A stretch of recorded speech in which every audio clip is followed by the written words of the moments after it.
Welcome back to my channel. So today we're going to be talking about Spanish. Basically on my channel I really like talking about languages. I don't have that many videos about languages, but I have a few amount, and a lot of people always ask specifically how I study Spanish, and I feel like I have so many tips for this language because the language that I speak the most fluently, that I learned from scratch without like naturally having to learn it. You're gonna see sections at the bottom of the video that kind of like divides the video up a little bit. I have so many resources. I'm gonna tell you different podcasts you can listen to, shows to watch, singers to listen to, YouTubers to watch. I'll tell you different tips and specific mindsets that you need to have in order to succeed in Spanish. Yeah, I'm gonna get into it because honestly I'm afraid this could be 20 minutes long. So the first thing you need to do if you have not done yet is Spanish. I swear to God, most people will think I don't need to choose one, like Spanish is all the same.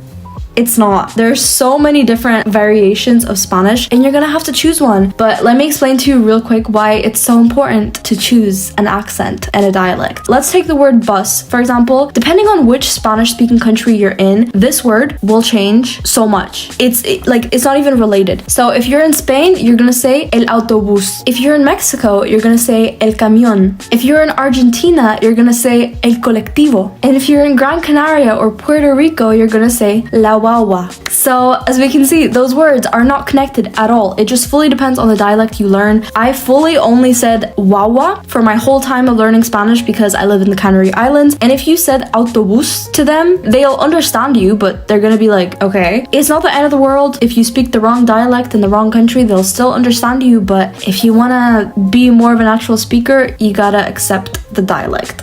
Also, let me touch on the accents for a second. Let's take Argentinian Spanish, for example. Most Spanish-speaking countries will pronounce double L as y, so you would say yo me llamo. But if you're in Argentina, you're gonna say yo me llamo Ana. I know. And there's a lot of little things like that that just differ from each Spanish from different countries. So make sure you know about the accent and the dialect that you're learning. I'm sorry, that was like a long intro, but it's so important. Like, it's just, you need to know this. So the next little reminder in language learning is to remember to prioritize speaking skill over learn languages in school, and we focus on reading, writing, and listening in school. Like, that's what we focus on, and that's why most of us cannot speak any of the language we learn in school. Speak as much as you possibly can. There's just a little reminder that, you know, if you're like, oh, I want to buy 20 grammar books.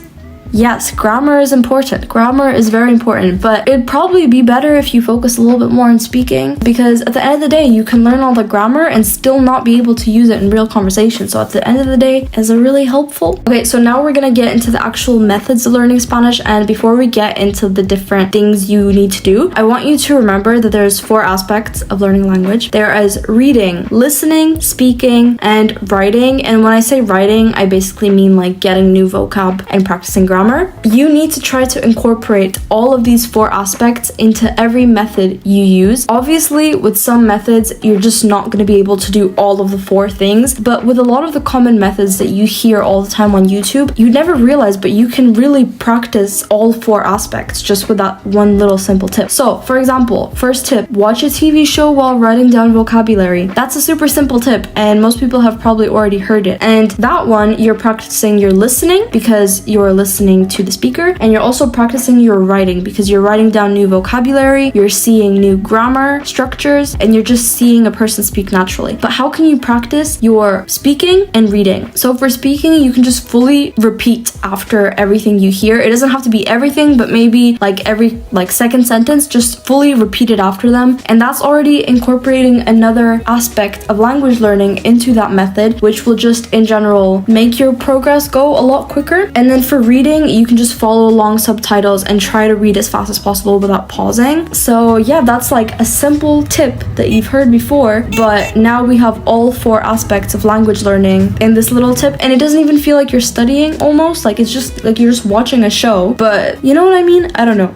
Next tip is reading news articles, which already practices your reading and your writing, but you also need to practice your listening and your speaking. So for your speaking, you're just gonna read the news article out loud. A lot of people might think this isn't fully correct, correct because you might be saying something wrong and there's no one there to correct you, but you're still getting more comfortable with speaking, because a lot of the times, say for example, Spanish has some sounds that just don't occur in the English language. It might not help your pronunciation because there's no one there to correct you, but it'll improve your flow of speaking. And then for listening, you obviously can't listen to a piece of text, but you can always get like news on YouTube or news on the radio or news on the TV and just listen to them. If you find some news on YouTube that also have subtitles, that's you're listening, reading, and learning new vocab, and it's just everything at once. The next tip is practice speaking to a camera. In this one, I tried my best to think of 4 aspects for this, but honestly, in this, all I can think about is speaking. Just turn on the camera, speak about how your day went, speak about the book you're reading about right now, speak about what you had for lunch. I don't know, talk about anything. Nobody will see it. You can just look back at it. You can just see like what words maybe were missing from your vocabulary, or you can see which words you were using too much. And in general, that's just like a quick way for you to improve. The next tip is to send voice messages on HelloTalk. HelloTalk is very like, a lot of people love using it. I just don't click so quickly with strangers, but you need to remember that you don't need to have like a full-on friendship with these people. At the end of the day, you're there for a language exchange. So honestly, like what I do whenever I do go on HelloTalk is I'll literally just like text someone. I'll be like, hi,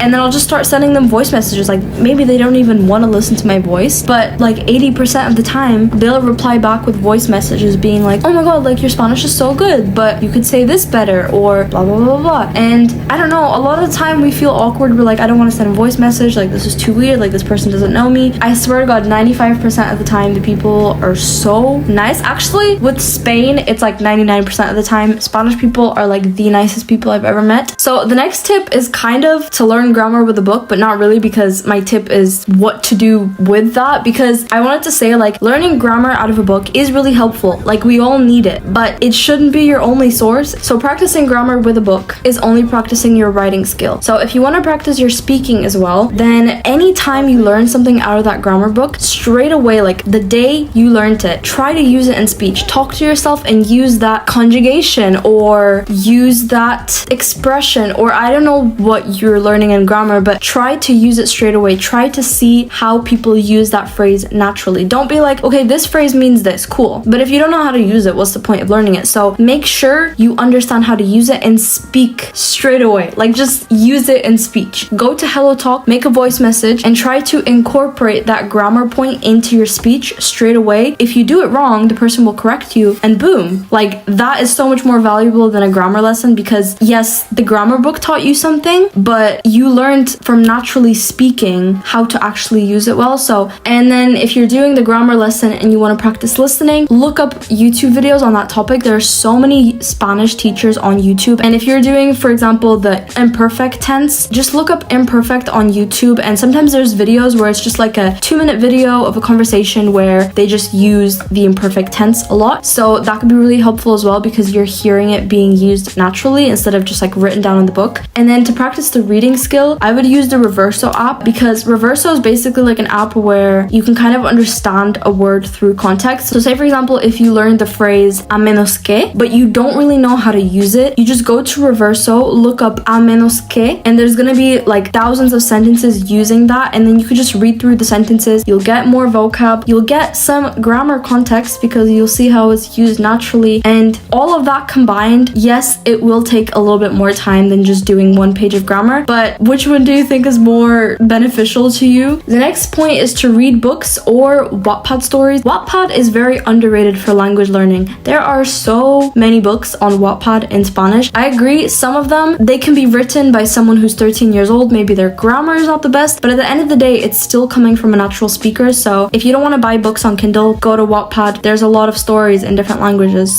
So reading books practices your writing skills because vocab, and reading skills because you're reading. But if you want to practice your speaking skills, read your book out loud. And if you want to practice your listening skills, try to find an audiobook of that book. If you're reading Wattpad, you will probably not find an audiobook.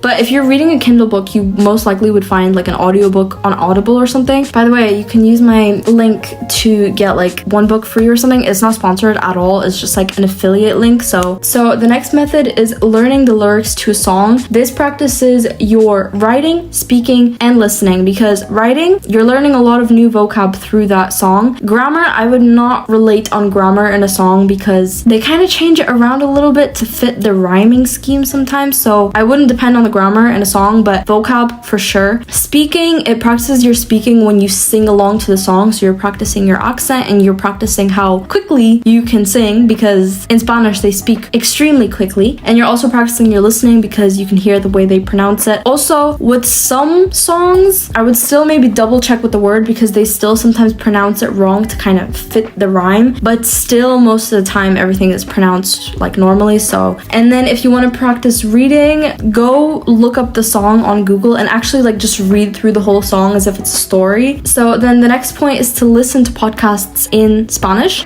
This is a little bit more like an intermediate advanced level. Like if you're a beginner, maybe this isn't really helpful because you're not really hearing much, but I still think it would be helpful because immersion is extremely important when you're learning a language. But with podcasts, you're mainly only practicing listening, but you can also practice speaking by imitating the words that they say, so trying to like pronounce it the same way. And then you can also practice writing by just like writing down any word that they said and you didn't understand. Reading, I honestly don't think there's any way to practice reading in podcasts. If you think of one, let me know. I don't know, maybe there's like podcast that's also a blog at the same time. That would be I don't know, I've never seen that. But so the next tip is journal about your day and substitute words in that you don't know. Do not worry, just write as much as you can. And I don't mean like make your sentences shorter. I mean literally just write a sentence in Spanish, and if you don't know one word, just write that word in English and circle it. And then at the end of the day, when you finish your journal entry, you could just look back at all the words that you circled that you didn't know. This could be 50 words, this could be 5 words, it does not matter, and just write the vocab in at the bottom. And then the next day